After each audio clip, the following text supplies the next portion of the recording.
ازيكم جميعا عاملين ايه؟ النهارده جايبه لكم فيديو عن الكساح وازاي نعالجه وازاي نتفاداه من الاول. وزي ما انتم شايفين كده كانت النتيجه ان البطه ماتت معايا. تعالوا بقى نشوف ايه الاسباب اللي موتت البطه او ايه اللي حصل. دلوقتي انا طالعه اكلهم، لقيت انا لسه داخله عليهم لقيت البطه زي ما انتم شايفين كده رجليها قاعده على الارض ما بتمشيش. فجأة بدون مقدمات، يعني هي مش كانت مثلا بتعرج او حاجه. فانا بقى بدات اعمل ايه، جبت قرص من الفيتامين د وحطيته لهم، قرص بشري مش بيطري. فبسقه لهم دلوقتي. انت عشان تدي اي طيور دواء، نص لتر ميه بتحطي فيه الدواء علشان يستفادوا منه، ولازم يكونوا عطشانين، وما تحط لهمش اكل او اي حاجه الا لما تحطي العلاج الاول ليهم. انا اديتهم القرص زي ما انتم شايفين كده، واهم حاجه اتاكدت ان البطه المريضه هي اللي شربت. الكساح بيجي يا اما من الرطوبة العالية، او لو المكان مفهوش شمس، او نقص فيتامين د في الجسم، ان هما ما يتعرضوش لشمس، او العلفة ما تكونش فيها الاملاح والمعادن الكاملة للبط. زي ما انتم شايفين الاوضة فيها شمس، بس المشكلة تقريبا لان ال- الترابيزه اللي انتوا شايفينها او الطبليه اللي انتوا شايفينها دي، انا بحطها لهم علشان هم بيحبوا يناموا تحتها. انا حطها لهم المفروض يناموا فوقها، بس للاسف هم بيناموا تحتها، فممكن الارض الرطوبة تكون عالية عليهم. هو ده اللي ممكن يكون جاب لهم الكساح وجع رجليهم. بعد تجربتي اللي مريت بيها دي، اي تربية طيور سواء بط او فراخ او غيره، لازم يكون عندك كيس املاح معدنية. كمان علاج من البيطري مضاد للسموم، لان بعد شهر اكتشفت ان سألت يعني الدكتور، قلت له انا الطيور عندي بعد شهر لازم تعي عندي. قال لي من العلف، انتي مش بتديهم مضاد للسموم، وجميع الاعلاف يا جماعة فيها سموم، فهي دي المشكلة، لازم يكون عندنا مضاد للسموم. وطبعا الدكتور هيشرح لك انتي بتديهم ازاي مضاد للسموم وفترة قد ايه وانتي بتشتريه. تمام. وكيس الاملاح المعدنية ده اساسي لما بتبدأي تخفي العلف او تغيري من علف، مثلا العلفات اللي احنا بنعملها. وان شاء الله هعمل لكم علفة كويسة وتكون فيها كل العناصر من غير علف خالص، علشان طبعا الافيد لينا ان احنا ناكلهم الحاجات طبيعية بدون العلف. ففي العلفة دي بقى انتي بتضيفي معلقة او اتنين من الاملاح المعدنية حسب كمية العلف بتاعك اللي انتي عاملاه. طبعا النسبة بتكون مكتوبة على كيس الاملاح. الاملاح المعدنية ضرورية جدا جدا لجسم الطيور. وزي ما انتوا شايفين كده الحمد لله تاني يوم البطة بقت كويسة اهي، زي ما انتوا شايفينها هي واقفة، كانت الاول طبعا قاعدة ما بتقومش الا نادرا. لكن هي لسه بتعرج شوية، وهوريها لكم برضو وهي بتمشي في الفيديو. البط اللي عندي انا عندي دكرين وبطة، فالرجلي وجعاه ده دكر من الدكرين. تمام. حتى رقبته بيضة، يعني عشان تعرفوا دلوقتي انا بحط لهم لتاني يوم بحط لهم قرص فيتامين د، وهسقه لهم في المية زي ما انتوا شايفين كده اهو، ده الدكر ماشي بيعرج، بس الحمد لله يعني ان هو قام من على الارض.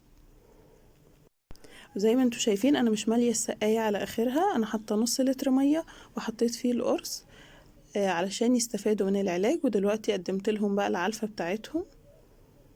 اللي ماشية دي البطة اللي جاية تاكل دلوقتي، وللأسف البطة دي هي اللي هتعيا بعد الذكر. المشكلة في الطيور لو منعوا الأكل، لكن طول ما الطيور بتاكل الحمد لله هيخفوا.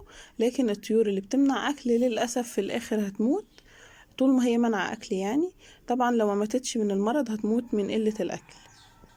وده طبعا اللي حصل معايا في البطة، ان هي لما عيت ما بقت ما تاكلش خالص ومنعت الاكل، فهي دي كانت المشكلة. حاولت معاها بكل الطرق مفيش فايدة. طبعا ما كانتش بتشرب غير مية. لكن طول ما الطيور بتاكل كده الحمد لله اطمنوا ان هم يخفوا ان شاء الله. وطبعا على كذا مرة انا بوريكم العلاجات والحاجات دي. وفي مرة كان عندهم برد بس كانوا بياكلوا الحمد لله، حطيت لهم ريفو خفوا بسرعة. لكن لو ما بياكلوش بجد بتكون كارثة. وتأكدوا ان الطيور دي لو مش برحمة ربنا فهتموت بقى. وزي ما انتوا شايفين كده هما كلهم التلاتة كويسين، ما فيهمش اي حاجة اهم، هما التلاتة بياكلوا وبيشربوا، ما فيش اي مشكلة.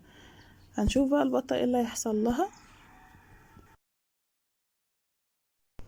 وطلعت تاني يوم الصبح لقيت البطة دي عاملة كده. دي بطة مش ذكر. الذكر الحمد لله خف، ما فيهوش حاجة، بسم الله ما شاء الله، يعني ربنا يبارك فيهم. لقيت البطة دي كده اقومها ما بتقومش تمشي، يعني الذكر كان على الاقل برضو بيقوم يمشي شوية ويقعد، لكن دي ما كانش بتاكل. انا قطعت لهم بصل في العلفة بتاعتهم. البط كان بياكل على فكرة من البصل كده، لكن هي ما اكلتش خالص. تمام، ده كان اول يوم ليها. واخرها تشرب مية، حطيت لها علاج في المية برضو فيتامين د وكده، وقربت منها المية بس برضو ما جابش معاها نتيجة، كانت بتشرب بس ما بتاكلش.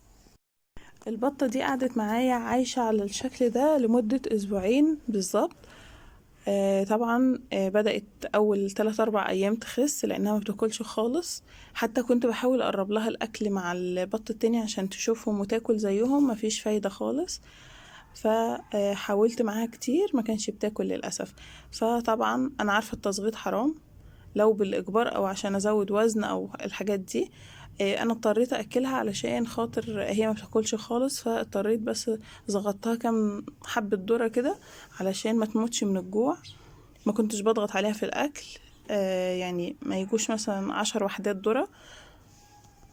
وللأسف برضو أكلتها، برضو ده ما جابش معاها نتيجة، ولا فتح شهيتها ولا مرحلتها اتقدمت. يعني هي كنت شايفة ان مرحلتها بتسوق كل مدى، مرحلتها ما تقدمتش خالص، ما كانتش بتقوم ولا اخرها كانت بتزحف. بس لو انا حاطه الميه بعيد عنها علشان اشوفها تقوم تمشي او كده، كانت بتزحف. في المرحله دي لقيت رجليها كرمشت جدا، وزي ما يكون حصل لها ضمور في رجليها.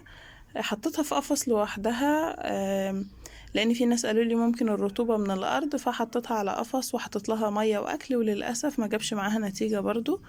وكانت النتيجة ان البطة ماتت.